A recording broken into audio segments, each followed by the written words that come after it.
우리는 지금 예수님 오심을 우리가 기다리는 대림절을 살고 있습니다. 사무치는 그리움 정도는 아니어도 하나님의 은혜에 대한 사모하는 마음으로 우리는 여기에 지금 앉아 있습니다. 하나님의 성령께서 그 마음에 기름 부어 주실 것인데, 그래서 영적인 설렘과 기대의 마음으로 여러분 한 분 한 분을 온전한 예배자로, 은혜를 사모하는 자로 그렇게 지금 역사하고 계시는 거죠. 그런 영적인 터치가 있는 예배, 신비하고도 신령한 은혜와 은사를 경험하는 예배, 우리의 영혼이 위로와 평안과 용기와 희망을 얻는 시간이 되기를 먼저 주님의 이름으로 간절히 축원을 드립니다. 대학 총장을 지낸 어른이 학생들에게 이런 이야기를 했습니다. 앞에 유리창이 하나 있다. 우리는 눈을 들어 유리를 볼 수 있다. 대학생으로서 자기 전공 분야가 아닐지라도 품질을 주시하고 결함을 관찰하며 성분을 추정할 수 있다. 한편 유리창 너머를 볼 수도 있다. 광활하게 펼쳐진 육지와 바다와 하늘을 볼 수 있다. 이렇게 이제 얘기하면서 부연하기를, 같은 유리창을 통해서 어떤 사람은 창에 묻어 있는 것을 보기도 한다. 이 창의 재질이 뭔지, 흠집은 없는지, 오점 등을 살펴보면서 인생을 사는 사람이 있는가 반면에, 그러나 어떤 사람은 유리창 너머로 보이는 하나님의 신비와 놀라운 인도하심에 감격하면서 인생을 사는 사람도 있다. 그러니까 둘 중에 너희는 어떤 삶을 살고 있느냐? 여기에 따른 질문, 또 우리를 향한 질문은 뭐냐면, 당신은 지금 무엇을 보고 있습니까? 당신은 지금 어떤 것을 보고 있습니까? 유리창 그 창틀에 있는 먼지나 흠집이나 재질이나 유리창에 묻어 있는 것을 보는지, 아니면 우리는 유리창 너머로 하나님께서 펼치신 아름다운 세계, 또 하나님의 역사, 그런 모든 것들을 바라보느냐라고 하는 질문입니다. 스바냐와 동시대의 선지자가 예레미야예요. 예레미야를 부르신 하나님이 제일 먼저 선지자 예레미야에게 물으신 것이 있습니다. 어쩌면 네가 선자로서 자격이 있느냐 없느냐라고 하는 일종의 어떤 시험일 수도 있습니다. 그 물으신 것이 뭐냐면, 내가 무엇을 보느냐? 너 지금 무엇을 보고 있어? 이 질문은 뭐냐면, 지금 이스라엘, 남쪽 유다 상당히 어려운 정황입니다. 강대국 아수르의 위세가 서서히 약화되면서 신흥 국가인 바벨론이 등장을 하고요. 이집트가, 애굽이 위세를 부리던 그런 시대입니다.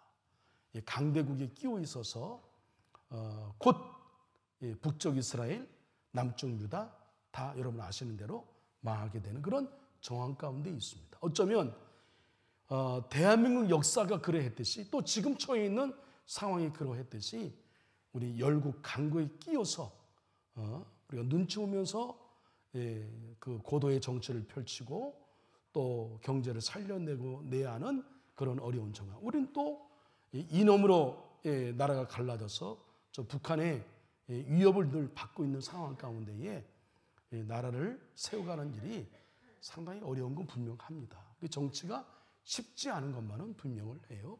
이런 상황에서 아무튼 어느 쪽을 선택해야 하는데, 어느 쪽을 선택하든가 반드시 그 선택에 대해서 좋게 보는 그 진영이 있고 안 좋게 보는 진영이 늘 양립해 온 것이 사실입니다.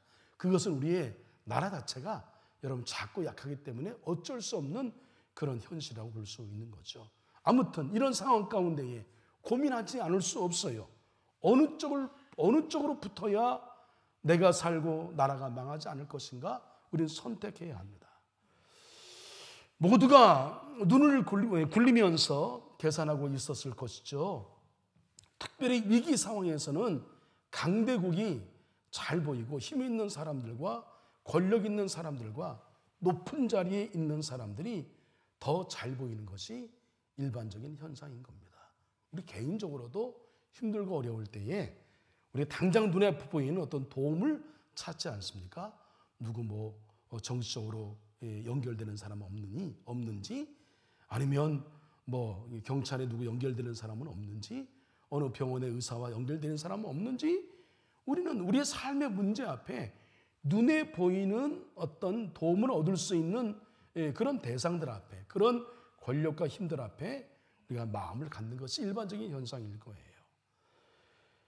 그래서 이 하나님을 대신할 것이 참 많은 시대, 하나님보다 더 눈에 들어온 것이 참 많은 시대를 살고 있는 것이 지금 우리의 시대이고, 아마 예레미야가 활동하던 그런 시대도 별과 우리와 지금의 상황과 크게 차이는 없을 것입니다. 이때 물었던 하나님의 질문이 내가 무엇을 보고 있느냐? 똑같습니다. 여러분은 지금 이런 상황 가운데에 무엇을 보고 살고 있습니까? 뭘 보고 살고 있나요? 이 질문 앞에 답을 찾기 위하여 우리는 오늘 본문에서 예레미야가 본 것에 집중해야 합니다. 그 속에 담겨있는 하나님의 뜻, 우리를 향한 메시지가 그 속에 있기 때문에 그래요. 자, 오늘 본문에 나타난 예레미야가 하나님으로부터 질문을 받잖아요. 내가 무엇을 보느냐라고 하는 질문을 받을 때에는 말씀드린 대로 남유다 나라가 이게 이제 망하기 직전 말기에 있었던 상황입니다. 이제 나라의 전망의 위기 속에 처한 때였죠. 나라가. 예레미야는 예루살렘 동북쪽으로 3시간 반쯤 가는 아나돗이라고 하는 동리에서 hil기야의 아들로 태어났어요. BC 628년경 젊은 청년으로 이제 선지자 부름을 받게 됩니다. 그리고 50년 동안 하나님의 말씀을 전포하는 그런 선지자의 사명을 감당하죠. 특별히 이 정황에 나라가 어려우니까 예레미야는 나라 사랑하는 마음이 컸어요. 나라와 민족을 위하여 아주 그 눈물을 흘린 선지자로 유명합니다. 그래서 그를 눈물의 선지자 이렇게 얘기하기도 합니다. 혹은 지금 상황이 어려우니까, 이런 상황이 된 것은 뭐 종교 지도자뿐만 아니라 백성들이 하나님과 멀어졌죠. 목이 곧은 백성이 되고 하나님의 말씀을 듣지 아니하고 자기의 소견 옳은 대로 살았기 때문에 선자의 메시지는 격려와 위로와 칭찬과 뭐 희망을 전하는 메시지보다는 주로 꾸지람을 주는 메시지가 많았겠죠. 그래서 책망의 예언자다. 그리고 이 말을 하려고 하니까 얼마나 어려워요. 여러분, 저는 목사로서 말씀을 전할 때 마찬가지입니다. 그냥 여러분 말씀 듣기 좋은 이야기, 잘 될 겁니다. 축복을 받을 겁니다. 뭐 만사형통할 겁니다. 뭐 좋습니다. 뭐 이런 얘기만 하면 얼마나 좋겠어요. 그러나 목사는 여러분 그럴 수 없는 거예요. 시대의 예언자는 그럴 수 없는 겁니다. 주의 종, 제사장, 예언자는, 선지자는, 목사는 성도와 하나님 사이를 중재해서 때로는 하나님의 뜻을 여러분에게 전달하고, 또 때로는 성도님들의 간곡한 기도의 제목을 하나님께 아뢰고 중재자의 역할을 하는 사람이 바로 제사장, 이 시대의 목사의 역할인 거죠. 그래서 하나님께서 이 시대에 우리 성도들을 일깨우기 위하여 꾸지람을 해라, 메시지를 전하라고 할 때는 그 말씀을 전할 수밖에 없어요. 그때 그 말씀을 전하는 자의 여러분 고충을 아시나요? 사실은 그 말씀 앞에 저도 하나의 객관적인 청중이라고 성도로 생각할 때는 부끄러움이 많은 거죠. 감히 이 말씀을 전하기조차 어려워요. 그렇게 살지 못했기 때문에. 근데 어쩔 수 없이 그 말씀을 전해야 되는 고통이 있습니다. 아픔이 있습니다. 시퍼렇게 멍든 가슴이 있어요. 그래서 그 예레미야 선지자를 가리켜서 눈물의 선지자, 책망의 예언자 또는 고통의 예언자 이렇게 부르기도 합니다. 그는 위태한 조국 현실, 한 치 앞을 볼 수 없는 안개의 전국을 바라보면서 심히 안타까워하고 있을 때에, 그때에 하나님의 음성을 듣는 거죠. 여러분, 시대에 깨어 있는 예언자, 진정한 주의 종은 이런 시대의 흐름 속에 하나님의 뜻을 받는 자들인 거죠. 하나님의 음성을 듣는 자들인 겁니다. 그러기까지 여러분 얼마나 많은 영적인 그 몸부림이 있어야 될까요? 새벽 기도 안 하면 안 되는 거죠. 특별한 기도하지 않으면 안 되고, 말씀을 늘 묵상해야 되고, 어쩌면 24시간 깨어있을 동안 성도들의 삶을 늘 살피고 고민하는 그런 마음을 갖지 않고는 하나님의 뜻을 우리가 마음에 새길 수 없고 들을 수 없고 전할 수 없는 거죠. 예레미야는 진정한 선자였기에 하나님이 그에게 음성을 들려주십니다. 예레미야, 야, 내가 지금 무엇을 보느냐? 그때에 예레미야의 눈이 열리면서 놀라운 환상을 보잖아요. 오 주님, 내가 살구나무 가지를 보나이다. 내가 잘 보았도다. 이는 내가 내 말을 지켜 그대로 이루려 함이라. 또다시 하늘의 음성이 그에게 임합니다. 예레미야야, 이제 내가 무엇을 보느냐? 다시 눈이 열리면서 환상이 보이죠. 오 주님, 끓는 가마가 보이나이다. 그 면이 북쪽에서 기울여졌나이다. 내가 잘 보았도다. 재앙이 북방에서 일어나 이 땅의 모든 거민에게 임하리라. 이미 재앙은 기울어졌다. 시작이 되었다. 이 말씀인 거죠. 예레미야는 나라가 위기천국을 맞을 때에 눈을 들어 하나님을 바라보았죠. 하나님에게 귀를 기울였습니다. 이 사람이 선지자예요. 이 사람이 리더예요. 이 사람이 진정한 주의 종인 거죠. 그때 그에게 하나님은 두 가지 환상을 보여주셨습니다. 말씀드린 대로 살구나무 가지와 끓는 가마라고 하는 상징적인 환상을 그에게 주었단 말이에요. 자, 그럼 그 의미가 뭘까? 그 의미가 우리가 내가 무엇을 보느냐라는 질문은 내가 이것을 보아야 돼라고 하는 하나님이 보여주신 것을 보아야 돼라고 하는 답이 거기 있는 거예요. 그것은 여전히 지금 이 시대에 우리에게도 동일합니다. 네가 지금 무엇을 보고 있어? 야, 엉뚱한 거 보지 말고 이거 봐야 돼라고 하는 하나님의 뜻, 하나님의 메시지가 담겨 있단 말이에요. 첫째, 살구나무가지 환상은 어떤 뜻이냐면 저를 따라 하실까요? 깨어있는 자가 되라. 네, 깨어 있어라. 살구나무는 히브리 원어로 쇠쾌드라고 하는 그런 단어인데 이 뜻은 깨어있는 자, 파수자, 파수꾼이라고 하는 뜻을 갖고 있습니다. 유대 나라의 살구나무는 다른 나무들이 다 추위 속에 잠자는 1월에 제일 먼저 싹을 트인다고 해요. 그리고 이제 꽃이 피는 거죠. 그리고 3월에 제일 먼저 열매를 맺는다고 합니다. 하나님이 예레미야에게 이 살구나무를 보여주신 것은 너는 이 민족에 깨어있는 하나님의 파수자가 되라. 지금 이 어두울 때에, 지금 위기의 상황 가운데에 누군가는 깨어 있어야 된다. 예? 그러니 너를 포함해서 이스라엘 백성들을 깨워라. 깨어있는 자, 파수자, 파수꾼이 필요하다. 이것은 역으로 말씀드린다면 제가 늘 말씀드렸잖아요. 예? 쉬지 말고 기도하라는 말씀 배후에는 내가 쉬지 않고 듣겠다는 하나님의 뜻이 있는 것처럼 이 깨어있는 자, 이 깨워야 되는데 역시 마찬가지로 하나님의 뜻을 따라 이 사명을 감당할 때에 내가 깨어있겠다. 내가 깨어있어. 너희 이스라엘을, 너희 유다를 내가 지킬 거다. 내가 항상 함께 할 것이다. 보호할 것이다. 나중에 오늘의 말씀은 결국 나라를 망하지만 맨 나중에 남은 자를 통하여 회복할 이스라엘의 회복에 관한 말씀을 하십니다. 내가 너와 함께 할 거다. 잠깐 어렵지만 다시 일으켜 줄 거야 라고 하는 메시지를 전하시죠. 하나님 그렇게 하실 거라고 하는 희망의 메시지를 주신 거예요. 하나님은 그 어느 나라보다 어느 나라 어느 도시에 복을 내리시거나 벌을 내리시니 기준을 하나님은 정치가나 어떤 특정한 백성들을 중심해서 하지 않았습니다. 군중, 무리를 통하여 하시지 않습니다. 하나님이 보시는, 하나님이 시대마다 당신의 뜻을 알리시고 또 시대를 변화시키고 전환시켜서 하나님의 역사를 써나가는 중심 속에 누구를 세우느냐? 바로 그 시대에 깨어있는 자. 영적인 창조적 소수. 아놀드 토인비가 역사학자가 얘기한 것처럼 창조적 소수. 그들을 통하여 역사하신다.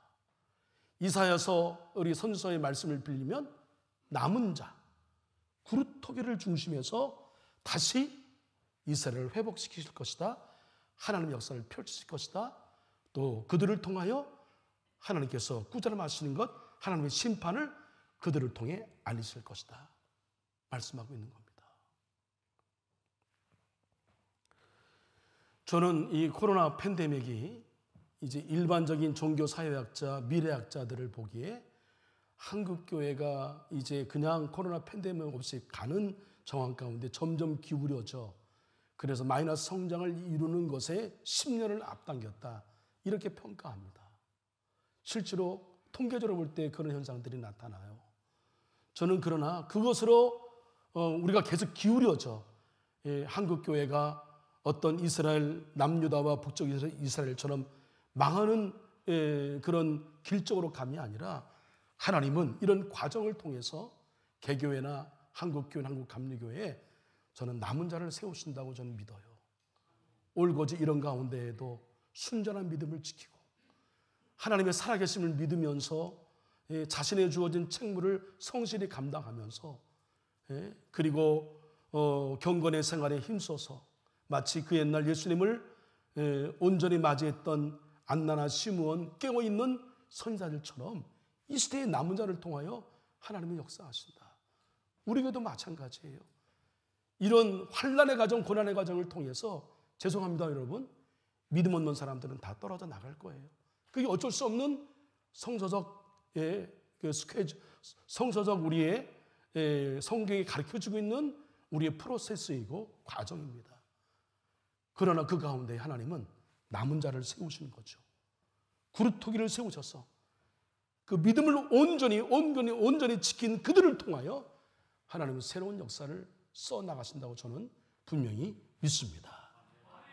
하나님은 소돔과 고모라에 사는 모든 시민의 회개를 요구하지 않으셨어요. 의인 50명을 찾으셨습니다. 당시 그 도시의 인구가 얼마인지는 알 수 없으나 대단히 번창하고 화려한 도시였으면 틀림이 없어요.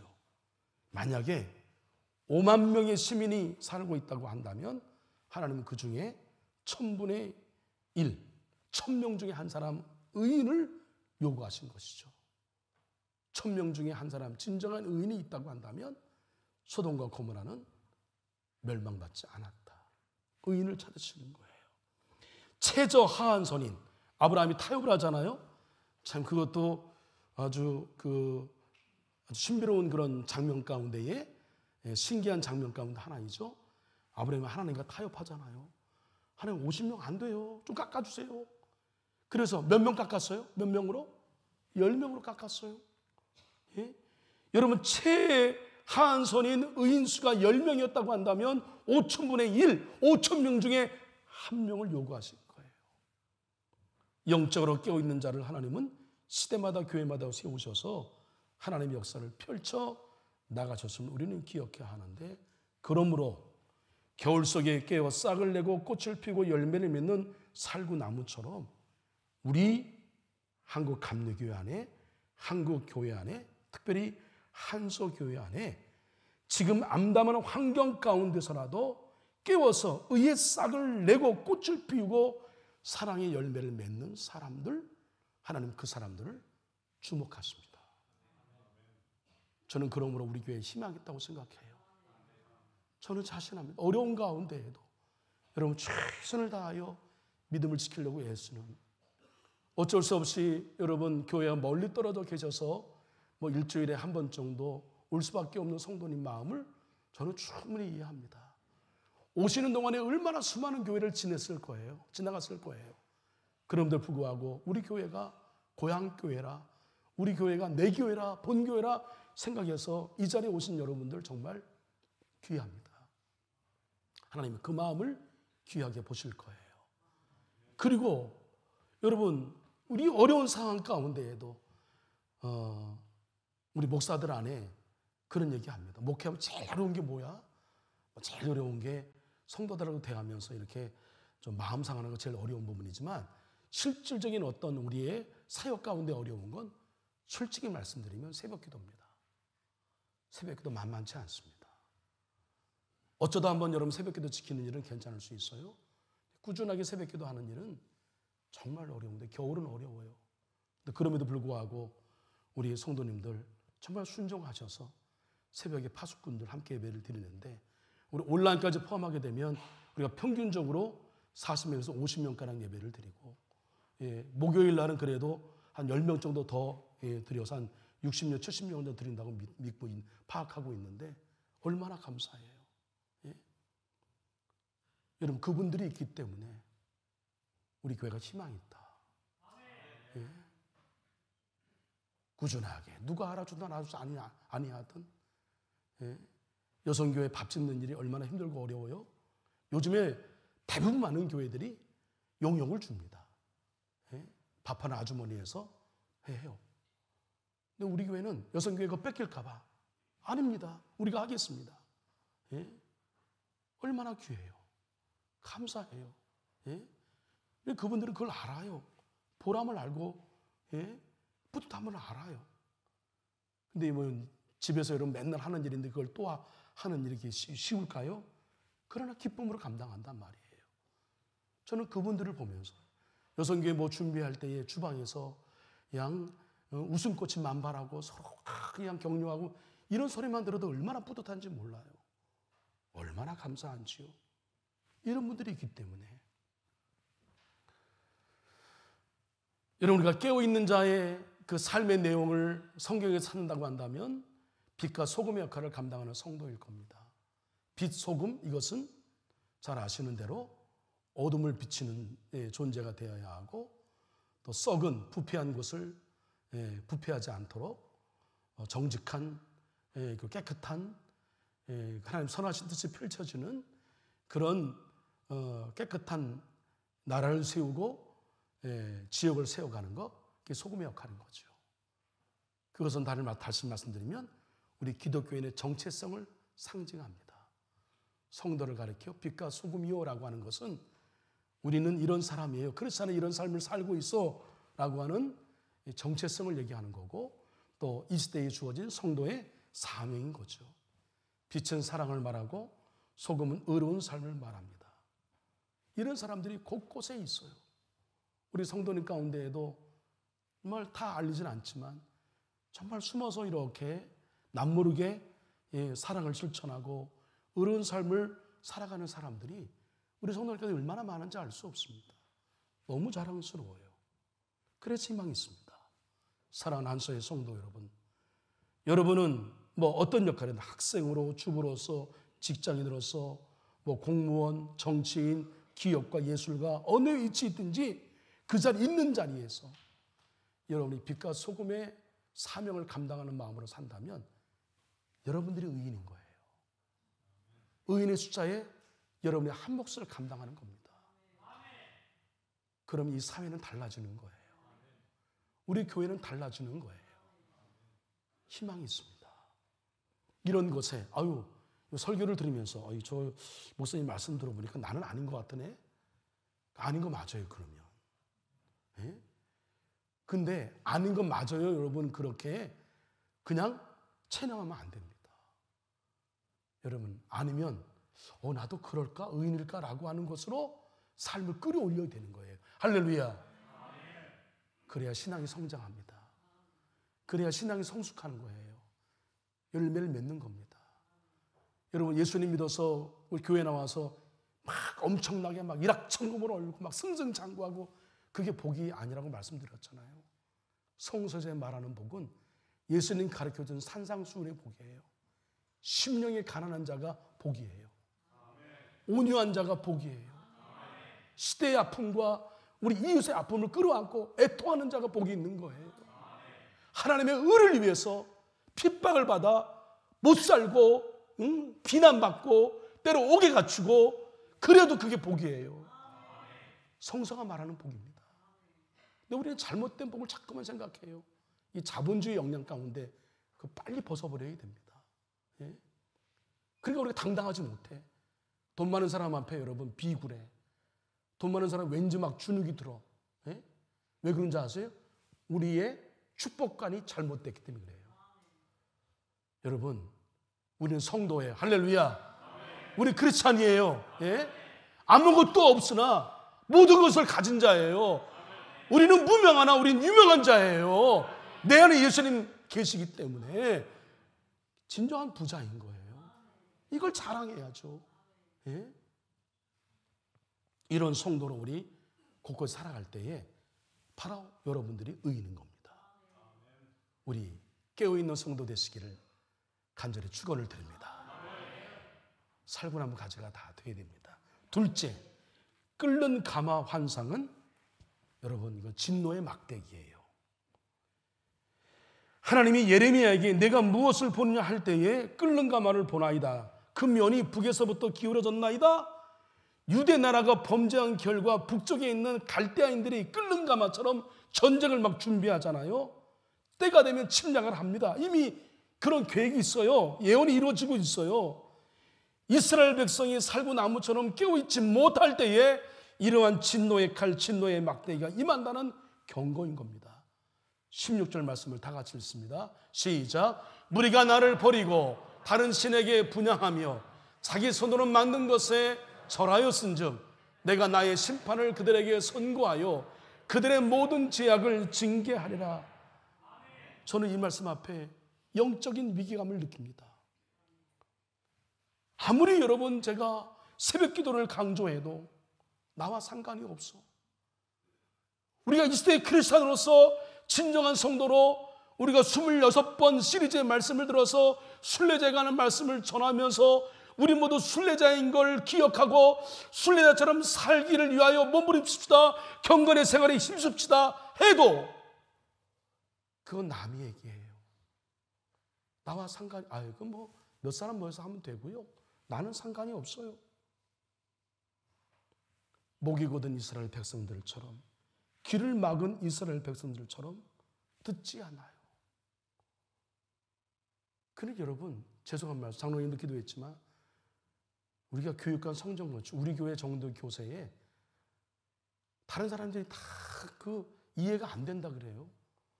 어떻게 그 정도 교세에 교육관을 못 줘요? 얘기합니다. 시대가 그래요, 시대가. 이 시대가.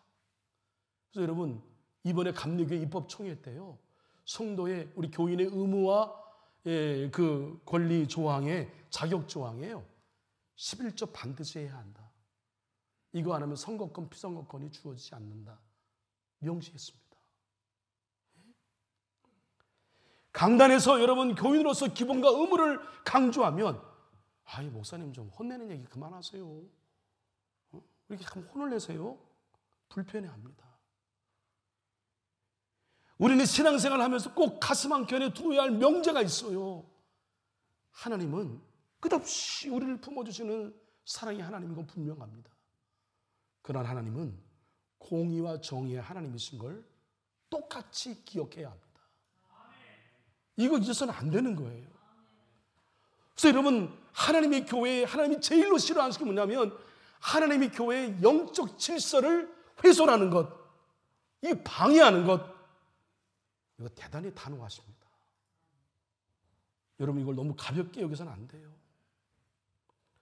강단에서 전하는 말씀을 자기 자의적으로 해석하고 판단하고 비판하고 때로는 선동하는 일에 일관하면 안 돼요. 때로는 그런 불편함일 수도 있지만 때로는 그 말씀 내게 은혜가 될 수도 있는 거예요. 어떻게 일관하게 강단에 전하는 말씀 가운데 꼭 그런 말씀만 딱 발췌해서 사람들한테 비판하고 안 좋은 쪽으로 해석하고 2, 3일 일관되면 이건 안 된단 말이에요. 겁이 나요. 영적으로. 새벽에 기도할 때마다.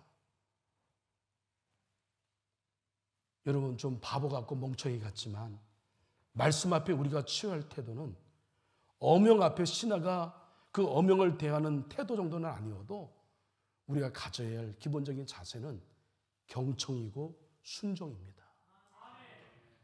경청, 순종. 잘 듣고요. 마음에 담아두고 마음을 열고 예의를 갖춰 듣고 그리고 그 말씀대로 내가 살아야 되겠다고 하는 순종. 이게 없으면 제가 말씀드리잖아요. 설교는 제가 전하는 것이 30% 50%면 여러분이 그걸 완성하는 몫은 50%는 여러분의 몫이에요. 여러분이 말씀을 들은 대로 말씀을 살아내야 진정한 설교를 완성하는 거예요. 예? 근데 오늘 본문의 말씀의 계시를 주시기까지 이스라엘 백성들은 귀를 닫았고 목이 곧았고 자기가 옳은 소견에 따라 살았어요. 경건의 생활과는 거리를 두었고 현실적인 이익과 복을 받는 데만 민감했습니다. 여러분, 교회를 위해서 이러저러한 의견을 낼 수 있어요. 또 어떤 자기 생각을 할 수 있어요. 근데 그와 함께 기도하면서 하십시오. 예? 무요, 여러분, 매일 기도하기 어려우면 세 달 특별 새벽 기도라도 나오셔서 그리고 기도하시고 그런 다음에 이랬어요 저랬어요 얘기해야지. 그러냐 나는 상관이 없으면 그건 제가 보기엔 페어플레이 하는 게 아니에요. 진심이 옳은 게 아닙니다. 그렇게 하면 결과가 뭔지 아세요? 끓는 가마가 오는 거예요. 사랑하는 한소의 성도 여러분, 우린 지금 겨울철의 사순절인 대림절을 살고 있습니다. 하나님의 백성으로서 예수님을 믿는 성도 크리스찬으로서의 정체성과 신앙의 본질을 다시 한번 생각해 보라는 때입니다. 다시금 예수님이 내 안에 탄생해 계신 거 맞는가? 예수님이 진정 나의 주인 되심이 맞아? 예수님을 모시고 사는 것이 정말 내가 맞는 거야? 내가 사람들 앞에 나 예수쟁이요, 나 교회 나가요 이렇게 얘기할 수 있나? 이런 질문 앞에 솔직하고 진솔한 대답을 할 때가 바로 이 대림절인 거죠. 오늘 주신 말씀과 같이 우리는 과연 무엇을 보고 살고 있는지, 여러분 지금 뭘 보고 살고 있습니까? 예? 눈앞에 보이는 사업, 돈만 보이는 거 아니에요? 사람과의 인간관계만 보이는 거 아니에요? 내 건강에만 집착하고 있는 거 아니에요? 예? 내 어떤 가정의 자녀들 챙기는 거에만 집착하고 있는 거 아니에요? 눈앞에 보이는 창문을 보면 일이 일비하고 그럴 수밖에 없잖아요. 그러고 있지는 않은지요. 창문 너머 더 넓은 세계에 하나님 펼치시는 세일의 역사를 바라보아야 하지 않을까. 하나님이 원하시는 삶을 제가 지난주에 물은 대로 한 번이라도 뜨겁게 내 마음을 다해서 하나님 정말 하나님 사랑하는 마음으로 제가 제 삶을 드립니다. 이래 본 적이 있느냐? 끓는 가마가 기울인 것을 보고 임박한 하나님의 채찍과 꾸준함이 임할 것을 의식하면서 살구 나무가지처럼 살아야 하지 않을까? 여러분 직분이 뭐예요? 집사님이십니까? 권사님 맞아요? 여러분 권사는 뭐 하는 거예요? 권사의 최소한의 역할이 뭔가요? 여러분 교회 띄엄띄엄 나오고 그냥 내 기분에 따라 권사님 맞습니까? 죄송합니다. 장로님은 어떤가요? 장로님 일주일에 한 번 새벽기도 안 하면 장로님 맞는 거예요? 네? 아니잖아요. 네? 한 번은 깊게 들어보자 말이에요. 그래서 세상과 너의 빛으로 너를 향하여 빛으로 소금으로 깨어있는 진정한 성도로 우리가 살아야 되지 않을까. 이게 대림절을 맞이한 해마다 맞이하는 것 습관적이 아니라 정말 진정으로 맞이할 우리의 자세가 아닌가. 제가 지난주에 이어 여러분 다시 한번 정말 조심스럽게 하나님을 대신하여 우리 한서의 성도 여러분에게 질문을 던집니다. 내가 무엇을 보느냐? 내가 무엇을 보느냐? 기도하겠습니다. 사랑의 하나님, 공의와 정의의 하나님, 오늘 주신 말씀은 그 누구가 아닌 바로 나에게 주신 말씀으로 주님 듣게 하여 주시옵소서. 말씀 앞에 나를 조정하고 굴복하고 순종하고 바꾸고 따르게 하여 주옵소서. 우린 이미 기울어진 끓는 가마의 대상은 아닌지 진지하게 뒤돌아보게 하여 주시옵소서. 깨어있게 하시고 기도하게 하시고 그리스도인으로서 정체성과 신앙의 본질을 생명처럼 여기는 이 시대에 우리 교회의 남은 자가 되게 하여 주시옵소서. 예수님의 이름으로 기도합니다. 아멘.